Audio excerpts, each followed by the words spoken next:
পাবনার ঈশ্বরদীতে তীব্র তাপপ্রবাহ, তাপমাত্রা 41.6 ডিগ্রি সেলসিয়াস। চলতি মৌসুমের সর্বোচ্চ তাপমাত্রায় হাঁসফাঁস ঈশ্বরদীর জনজীবন। ঈশ্বরদী উপজেলা প্রতিনিধি ফারুক হোসেন টুটুলের পাঠানো প্রতিবেদনে দেখুন বিস্তারিত।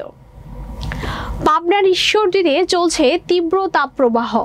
শনিবার চলতি মৌসুমে ঈশ্বরদীর সর্বোচ্চ তাপমাত্রা রেকর্ড করা হয়েছে 41.6 ডিগ্রি সেলসিয়াস। এটি চলতি মৌসুমে ঈশ্বরদীর সর্বোচ্চ তাপমাত্রা। চৈত্রের কাঠ ফাটার রোদের পর বৈশাখের শুরুতে তীব্র তাপদাহ চলছে প্রকৃতিতে। গত 5 দিন ধরে ঈশ্বরদীর উপর দিয়ে বয়ে যাচ্ছে মাঝারি থেকে তীব্র তাপদাহ। সূর্যোদয়ের পর থেকে সূর্যাস্তের আগ পর্যন্ত একই মাত্রায় থাকছে এই অসহ্য তাপদাহ। মাথার উপর নীল আকাশটা যেন গরম করায়, তাই দুপুর গড়াতেই পথঘাট প্রায় জনশূন্য হয়ে পড়ছে। বাহিরে বের হলেই মনে হচ্ছে অগ্নিকুণ্ড। দিনভর তাপদাহের পর রাতে ভ্যাপসা গরমে ওষ্ঠাগত হয়ে উঠেছে জনজীবন। তীব্র রোদ ও গুমোট আবহাওয়ায় মানুষের পাশাপাশি পশু পাখিরাও হাঁসফাঁস করছে।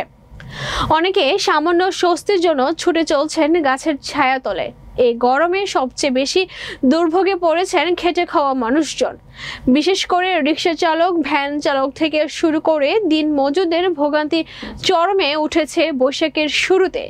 সকাল থেকে দুপুর পর্যন্ত তীব্র গরম থেকে কিছুটা স্বস্তি পেতে অনেকেই ছুটছেন আখের রস, তরমুজ, লেবুর শরবত, ঠান্ডা মাঠা, শসা ও ডাবের পানির দিকে।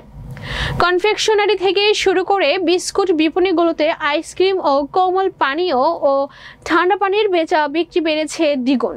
ঈশ্বরদী আবহাওয়া অফিসের পর্যবেক্ষক নাজমুল হক রজন জানান, শনিবার বিকাল 3টায় এই মৌসুমে ঈশ্বরদীতে সর্বোচ্চ 41.6 ডিগ্রি তাপমাত্রা রেকর্ড করা হয়েছে।